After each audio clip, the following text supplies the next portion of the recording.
చిగురు పెదవి పైన చిరునవ్వై చేరాలనుకున్నా చెలియ మనసులోన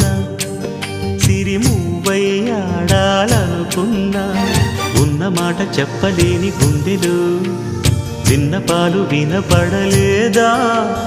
హారతిచ్చి స్వాగతించు కళ్ళలో ప్రేమ కాంతి కనపడలేదా మరి అంత దూరమా కలలు కన్న తీరమా జాబిలమ్మ నీకు అంత కోపమా జాజి పూల మీద జాలి చూపుమా ఓ